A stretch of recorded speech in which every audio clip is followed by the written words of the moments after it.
Subscribe करें हमारा YouTube channel और सबसे पहले नए वीडियोस देखने के लिए क्लिक करें नोटिफिकेशन बेल पर।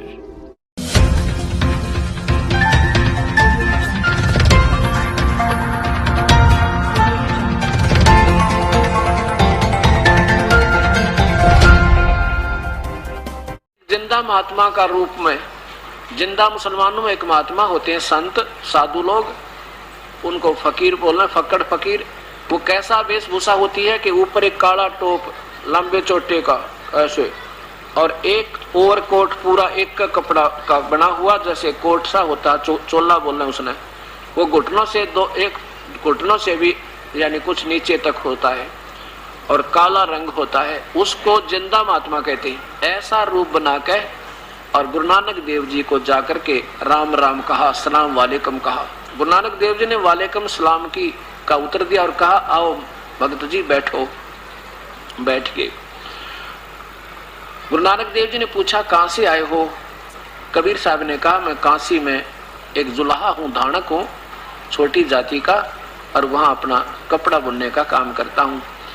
और हे भक्तात्मा नानक जी, मैंने आपकी बड़ी महिमा सुनी है और मैं सब जगह भ्रम भटक लिया। कबीर परमात्मा अपने आप को एक दास बताते हैं, एक गुलाम बताते हैं, एक अज्ञानी बताते हैं, ताकि सामने वाले को अपना सत्ज्ञान समझा सके। इसलिए वो परमात्मा अपने को अधीन दीन बता के और गुरु नानक देव जी से वार्ता करना चाहते हैं कि ताकि मैं इस प्यारी आत्मा को अपना सतमार्ग बता सकूं।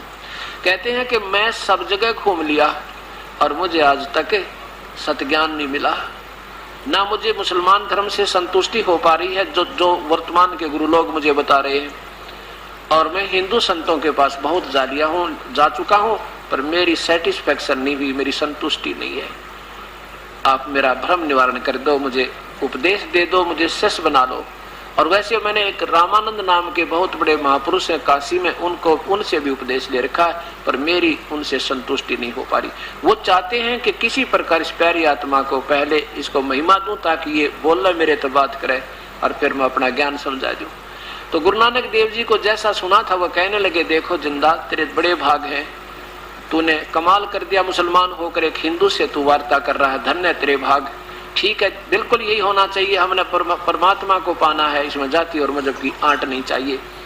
तो गुरु नानक देव जी को जितना गीता में सुना था, कहने लगा, श्री कृष्ण भगवान ने गीता में कहा है कि एक ओम नाम का जाप, वही एक ओंकार, और उसी की भक्ति करनी है, वही पूर्ण परमात्मा है, वो सब कुछ रचने वाला, और वो अजरो अमर है। श्री कृष्ण ऐसे हैं, भगवान विष्णु ऐसे हैं, यानी वो अपनी महिमा जैसे हिंदू समाज में वो सब बताने लगे।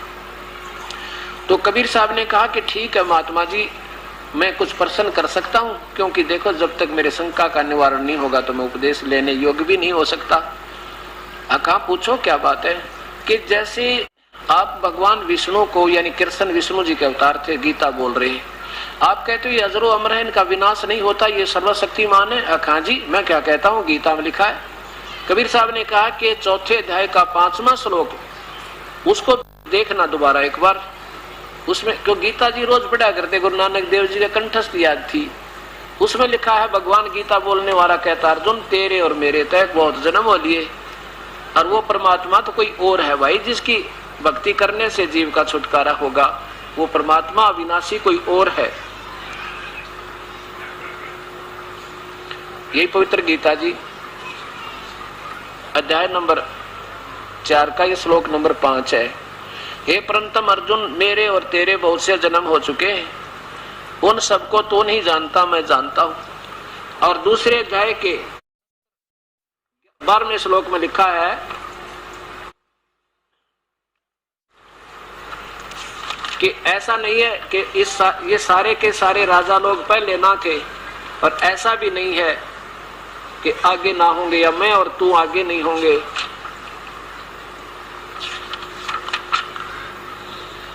ये देखिएगा, यही अध्याय नंबर 2 का श्लोक नंबर 12 में ये भगवान तो स्वीकार करता है कि आप और हम तो जन्म मृत्यु में सदा रहेंगे।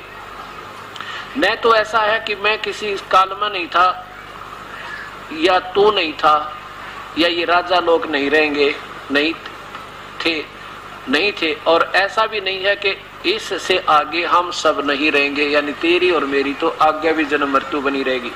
अब 17वें में लिखा है कि वास्तव में अविनाशी तो कोई और है।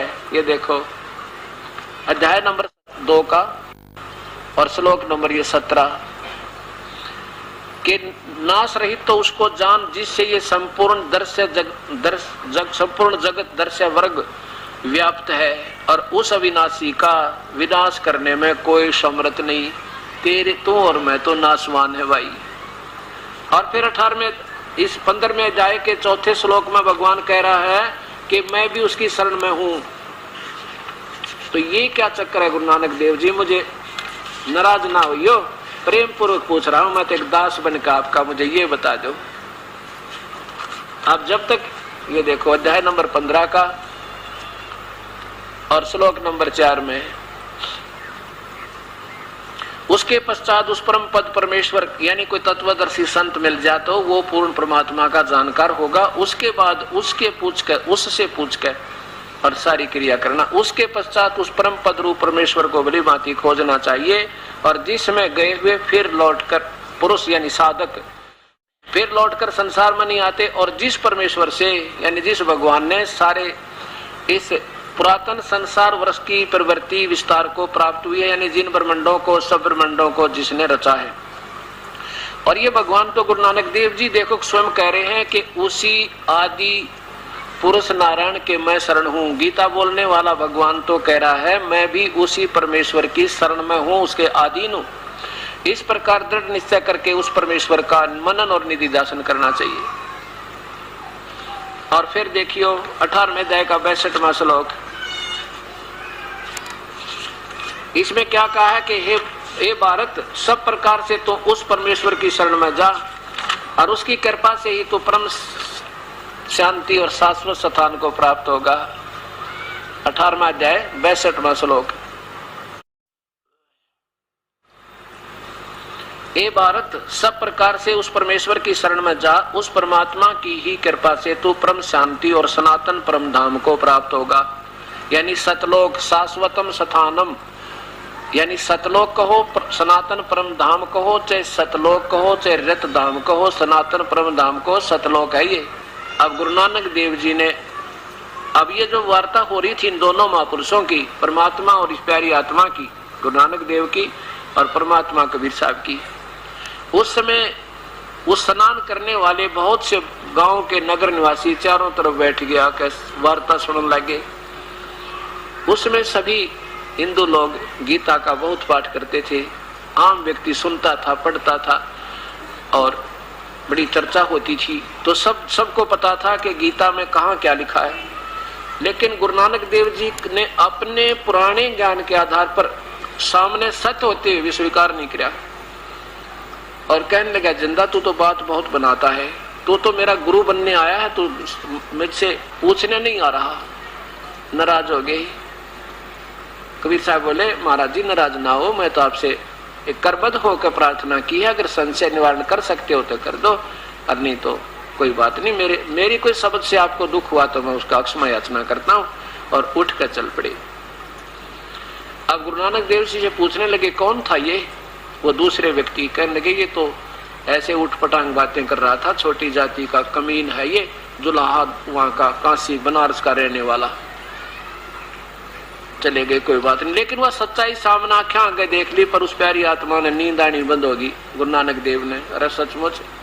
कबीर साहब ने कहा कि 11वें अध्याय के 32वें श्लोक में ये भगवान तो कहता मैं काल हूं, सब न खाऊंगा, और आप इसी की पूजा कर रहे हो। और तेरे जैसी प्यारी आत्मा गुरु नानक देव, ये भी वार्ता हुई मालिक की कि आप अमरीश राजा थे सतयुग में, और त्रेता युग में आप राजा जनक थे, और ऐसे अच्छे समय में आप जैसी पुण्यात्मा ऐसी पुण्य कर्म करके स्वर्ग तक भी पहुंच गए, काफी वर्षों तक मारे, और आप जैसी ऐसे निर्मल साधक की भी जन्म मृत्यु बनी हुई है, तो आम जीव की के पार बसाओगी। अब कल युग में आप क्या कमाई करके ले जाओगे, जब ऐसे समय में भी आपकी मुक्ति ना हुई। तो इस निरंकार को जिसको तुम निरंकार कहे ना सारे, ये निरंकार नहीं, ये आकार में ये काल, ये सब ने खाता हुआ बैठ के।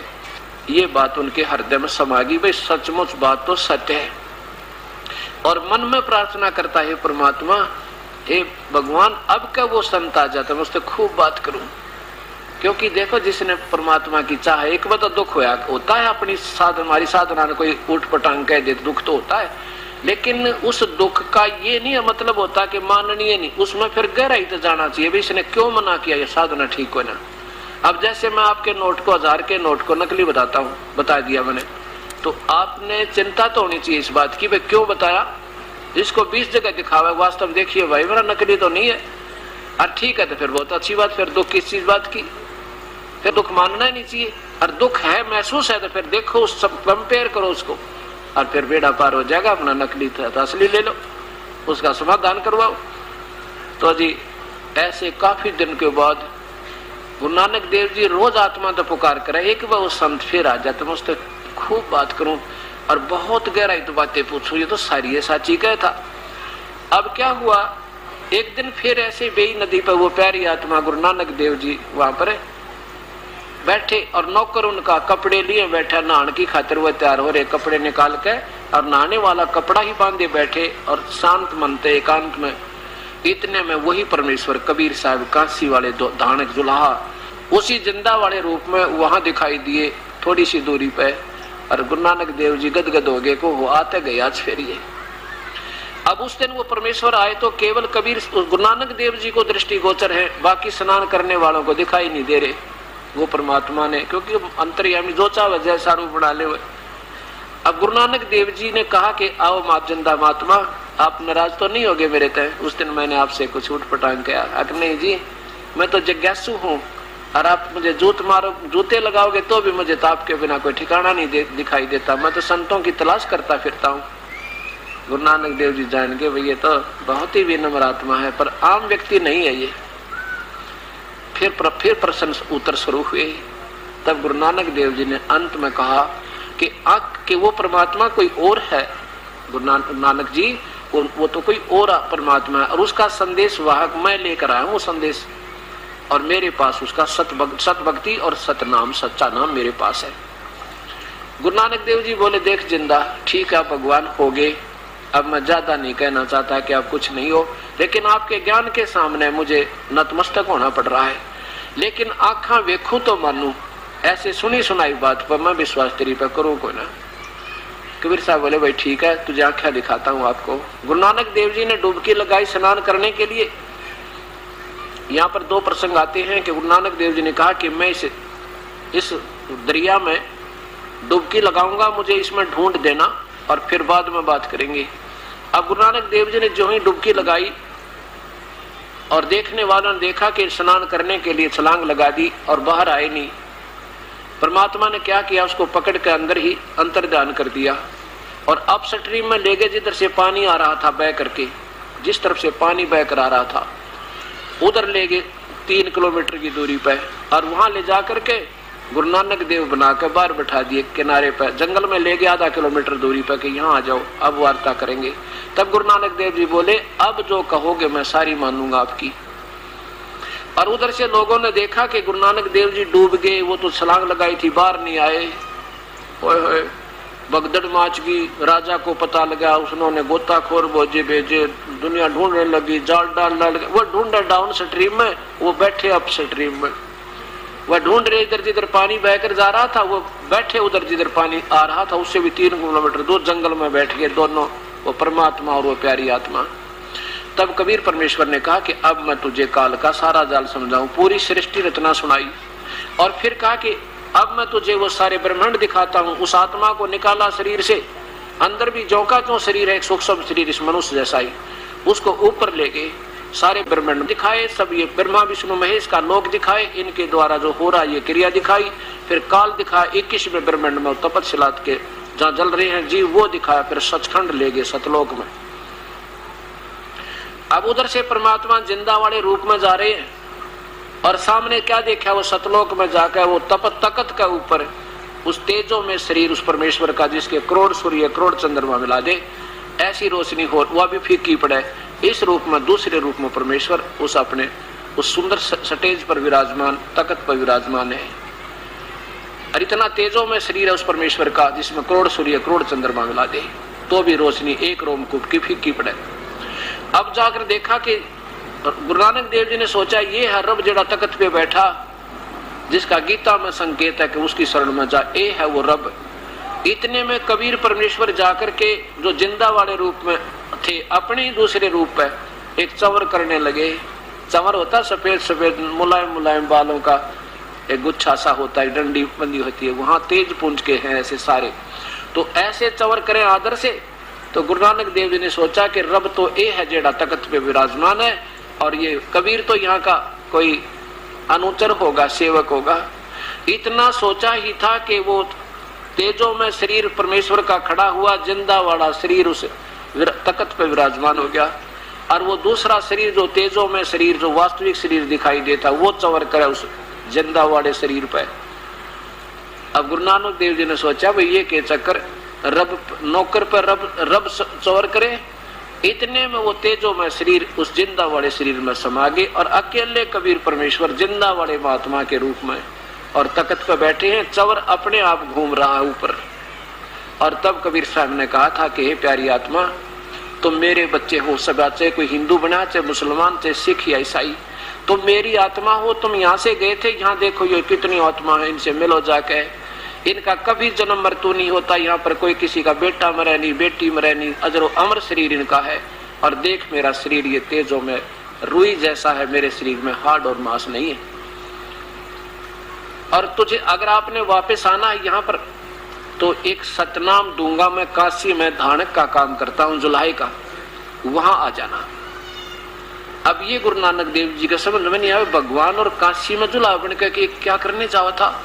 पर ये सामने देख लिया तो पक्का विश्वास हो गया कि जरूर कोई न कोई बात है। जब भगवान बार बार कह रहे हैं मैं बनारस में रहता हूँ, काशी में जुलाई का काम करता हूँ, और सतनाम से मुक्ति होगी और किसी नाम से नहीं।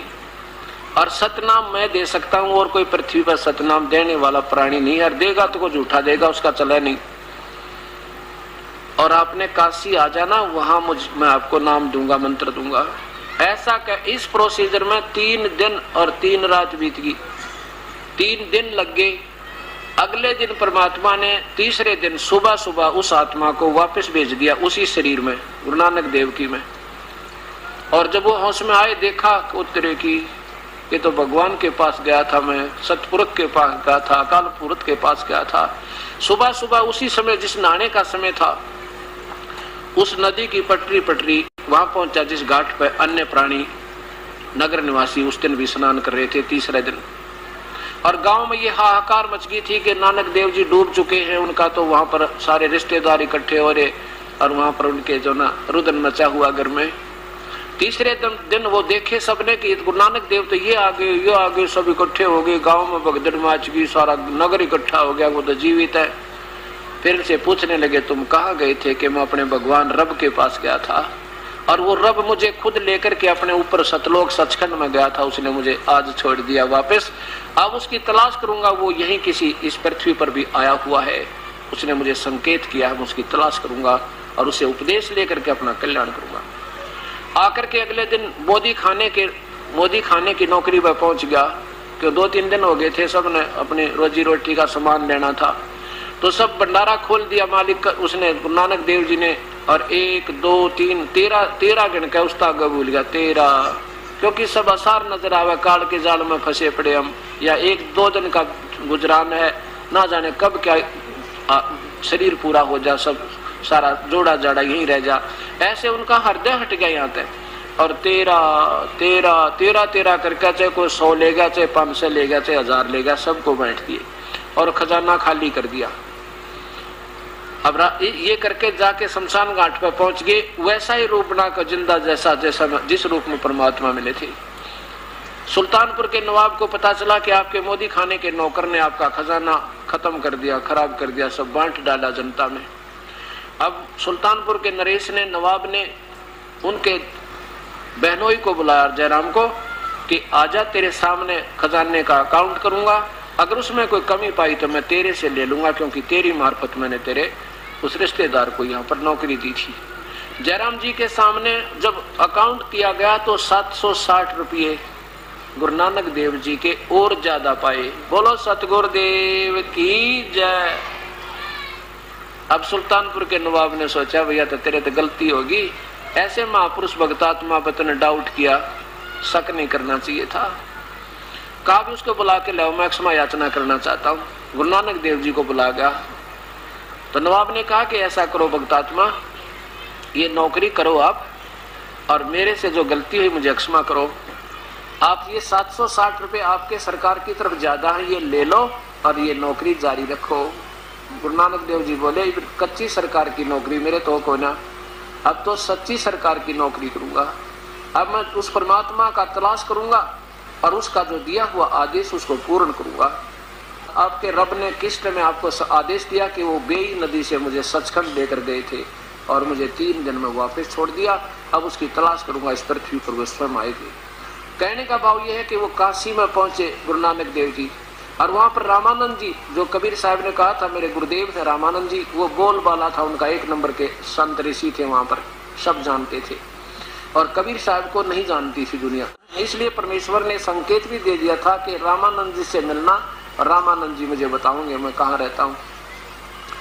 अब रामानंद जी को भी ऐसे ही कबीर परमेश्वर ने सचखंड दिखाया था, सतलोक। पहले ये भी रामकृष्ण का पुजारी और ब्रह्म तक का साधक था, और उसके बाद वो वास्तविक स्थान दिखा करके वापस छोड़ा था। ऐसे ही रामानंद जी की आत्मा को उसके बाद रामानंद जी ने भी हाथ खड़े कर दिए थे और उस महापुरुष के चरणों में, परमात्मा के चरणों में समर्पण कर रखा था कि तू ही मेरा भगवान, तू ही मेरा गुरु, सब कुछ तू ही है। उस तरह से गुरु नानक देव जी वहां पहुंचे रामानंद जी के पास। रामानंद जी से पूछा कि यहाँ आप सचखंड के बारे में जानते हो? अब रामानंद जी बोला, मैं जानता तो नहीं था, पर मेरे भगवान ने मुझे जना दिया।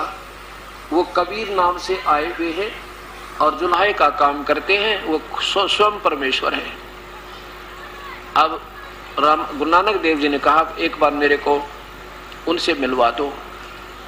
उस दिन गुरु नानक देव जी ने, कबीर साहब ने क्या किया कि स्वामी जी कल मैं नहीं आऊंगा आपके दर्शनार्थ, मेरे पास कपड़ा बुनने का काम ज्यादा आ गया।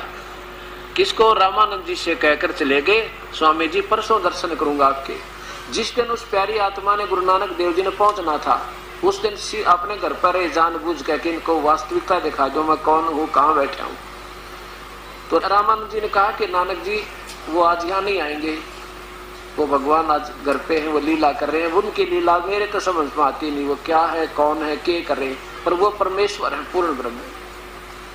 तो एक सेवक भेज दिया रामानंद जी ने कि जा भाई इनके साथ जाओ और कबीर परमेश्वर के दर्शन करा लाओ।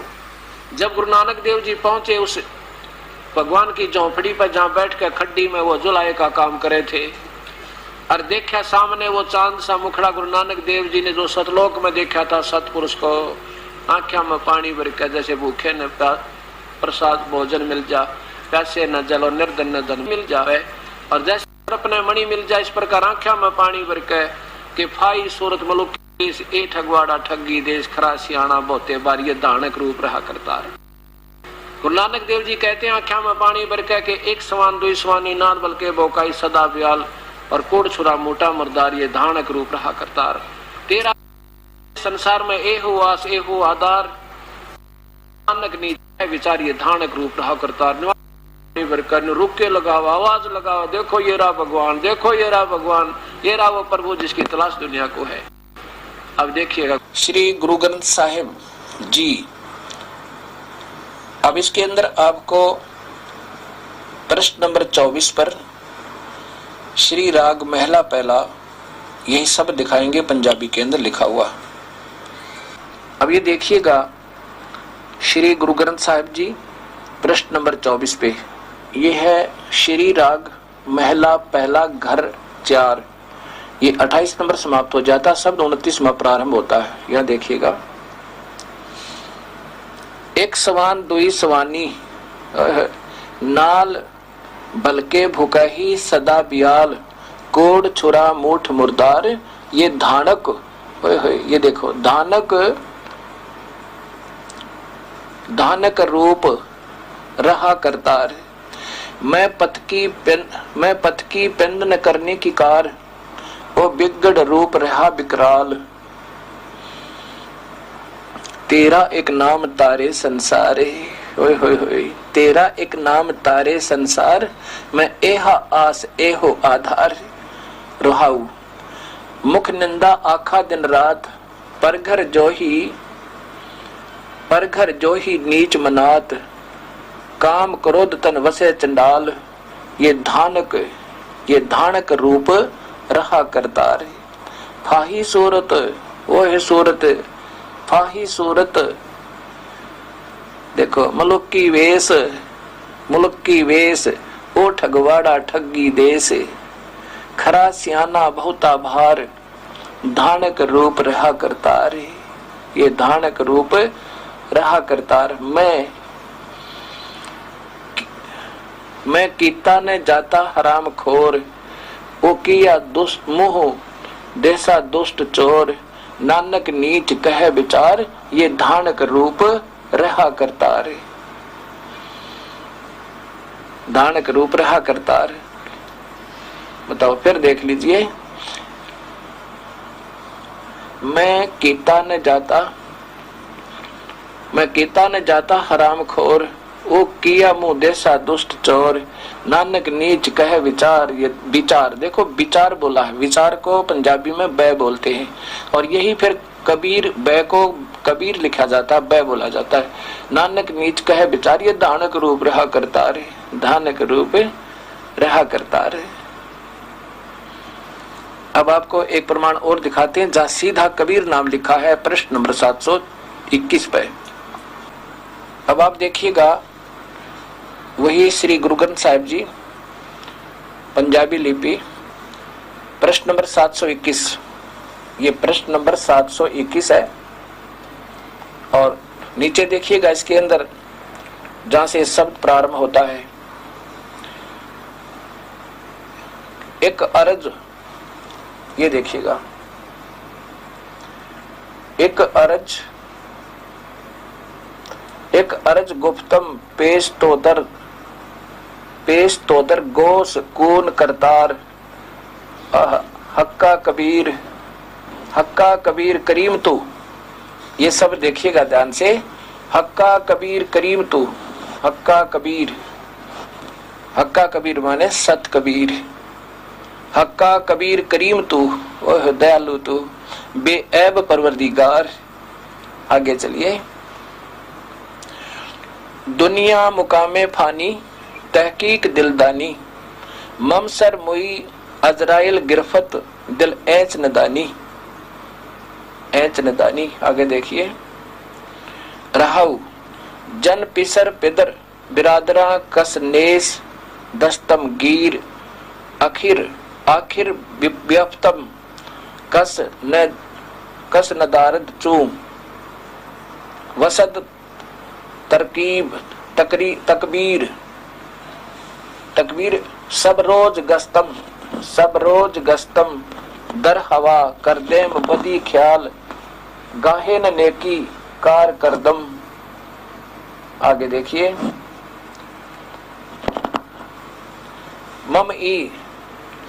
मम ई चीनी अहवाल, बद बखत हम चो बखील गाफिल।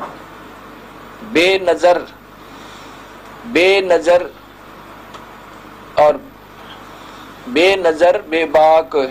नानक, ये ध्यान से सुन देखिएगा। नानक बगयोत जन